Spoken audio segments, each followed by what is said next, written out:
गणित कक्षा 9 के अध्याय 13 पृष्ठीय क्षेत्रफल और आयतन के इस पार्ट 4 में हम गोले के बारे में बात करेंगे। तो देखिए, गोला क्या है और वृत्त क्या है। वृत्त और गोला में थोड़ा अंतर होता है। वृत्त में एक निश्चित केंद्र होता है, लेकिन गोले में कोई निश्चित केंद्र नहीं होता है। लेकिन गोले में त्रिज्या होगी और इसमें भी त्रिज्या और व्यास का वही अनुपात होगा, वही संबंध होगा जो वृत्त के लिए होता है। यानी व्यास त्रिज्या का दूना होगा। व्यास क्या होगा? त्रिज्या का दूना। तो ये देखिए, अगर मान लीजिए इसको हम गोला माने और इसका केंद्र अगर हम मान लें और ये त्रिज्या क्या हो जाए? आर। ठीक, तो गोले का आयतन क्या हो जाएगा? गोले का आयतन क्या हो जाएगा? 4/3 पाई आर क्यूब। अब गोला का एग्जाम्पल क्या है? पृथ्वी देखा जाए तो एक गोला है, गेंद क्या है? एक गोला ही है, और किसी प्रकार का कोई पार्टिकल यानी जल की जो बूंद है, जल की बूंद, ये सब क्या है? गोलाकार होती हैं। पृथ्वी कैसी है? गोलाकार। गेंद जो है वो भी गोलाकार। और जो बारिश होती है, तो जब बारिश की बूंदें पृथ्वी पर आती हैं तो वो स्फेरिकल होती हैं, गोलाकार होती हैं। तो उनका आयतन अगर पूछेगा कि जल की बूंद का आयतन, पृथ्वी का आयतन, गेंद का आयतन, तो उसमें हम 4/3 पाई आर क्यूब का प्रयोग करेंगे। ये घन मात्रक। तो गोले का आयतन हो गया 4/3 पाई आर क्यूब। फिर गोले का वक्र पृष्ठ, गोले का वक्र पृष्ठ बराबर क्या होता है? 4 पाई आर स्क्वायर वर्ग मात्रक। ये हो गया गोले का वक्र पृष्ठ। गोले में संपूर्ण पृष्ठ नहीं होता है, गोले का वक्र पृष्ठ ही उसका संपूर्ण पृष्ठ कहा जाएगा। अगर कोई पूछे कि गोले का संपूर्ण पृष्ठ बताइए, तो हम क्या बताएंगे कि गोले का संपूर्ण पृष्ठ नहीं होता है, क्योंकि गोला वक्राकार है और वक्राकार भाग का वक्र पृष्ठ मिलेगा। वक्र पृष्ठ का मतलब उसका क्षेत्रफल। तो गोले का वक्र पृष्ठ हो जाएगा 4 पाई आर स्क्वायर। यदि बात कर दी जाए अर्धगोला की, तो सबसे पहले हम इस पर कुछ प्रश्न कर लेते हैं। अब देखिए, गोले का प्रश्न लगाने के लिए हमें मात्र एक ही चीज की जरूरत होगी, और वो क्या? त्रिज्या।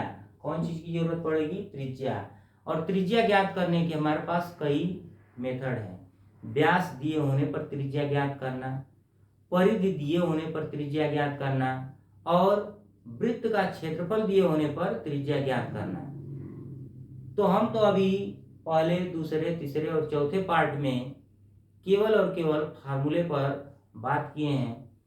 अब अगले पार्ट में हम बात करेंगे कि किस तरह से गोले, शंकु, बेलन तथा घन घनाभ के प्रश्नों को सरल करना है। तो आइए इस पर भी हम कुछ उदाहरण देखते हैं। एक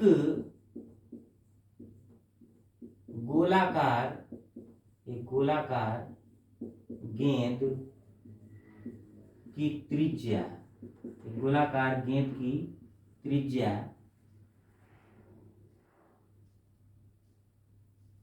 7 सेंटीमीटर है।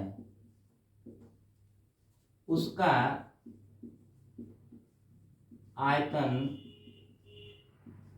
एवं वक्र पृष्ठ ज्ञात करें। वक्र पृष्ठ ज्ञात करें। तो देखिए, केवल फार्मूले का प्रयोग है इसमें। आर बराबर दिया हुआ है कितना? 7 सेंटीमीटर। ये हमारा प्रश्न है। इसमें आर बराबर कितना दिया है? 7 सेंटीमीटर। तो गोले का आयतन क्या होता है? गोले का आयतन बराबर 4/3 pi r cube. 4/3 pi r cube. अब देखिए ये 4/3 पाई का मान रख देंगे 22/7 और आर की जगह पर रख देंगे 7 × 7 × 7। 7 पर 3 घात का मान क्या होगा 7 × 7 × 7। अब ये 7 से 7 कट जाएगा और ये हो जाएगा देखिए 22 × 7 = 154। अब गुणे 7 चौको 28 और बटे 3 ये सेंटीमीटर क्यूब। अब इन दोनों का गुणा करके आप लिख सकते हैं। ऊपर का ऊपर गुणा कर लेंगे 154 का 28 में। तो अगर 154 का 28 में आप गुणा करेंगे तो देखते हैं क्या होगा। 8 चौको 32 को 2 हासिल हो गया 3, 8 × 5 = 40, 3 43 हासिल हो गया 4, 8 एकम 8 4 12, 4 दूना के 8, 5 दूना के 10 को 0 हासिल 1, 2 एकम 2 1 3। तो आप लोग गुणा कर लेंगे 8 × 3 = 11, 2 1 3 और 3 1 4। तो 4 3 1 2/3 सेंटीमीटर स्क्वायर ये हो गया आंसर। तो क्या हो गया ये गोले का आयतन। तो इस तरह से हमने जाना कि गोले का आयतन क्या होता है 4/3 पाई आर क्यूब। और उस पर एक सवाल भी हमने लगाया जिसमें त्रिज्या 7 सेंटीमीटर दिया था। तो 7 आर की जगह पर रखे, आर पर 3 घात है तो 7 पर 3 घात का मतलब 7 × 7 × 7। एक साथ इससे कट गया 22 सत्ते होता है 154। 4 का इसमें गुणा कर लिए या 22 चौको 88 करें, फिर 7 का गुणा करें, फिर 7 का गुणा करें, आंसर इतना आ जाएगा। आप लोग यहाँ चेक कर सकते हैं कि गुणा सही है कि गलत। अब हम बात करते हैं किसका, गोले का वक्र पृष्ठ। गोले का वक्र पृष्ठ।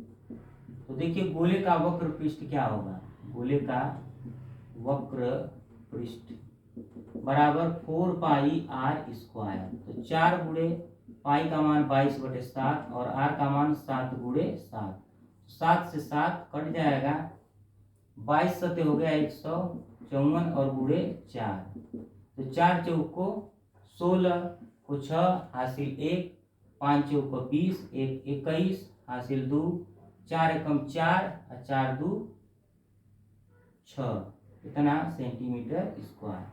तो इस तरह से पृष्ठीय क्षेत्रफल और आयतन के इस अंतिम पार्ट में हमने पार्ट 4 में हमने गोले के बारे में बात किया। अब अगले पार्ट में हम इससे संबंधित विभिन्न प्रकार के प्रश्नों को सरल करेंगे जो बेलन, गोला, घन, घनाभ, शंकु पर आधारित होगा। तो मिलते हैं अगले वीडियो में, तब तक के लिए हमारे साथ बने रहिए। Goodbye and take care.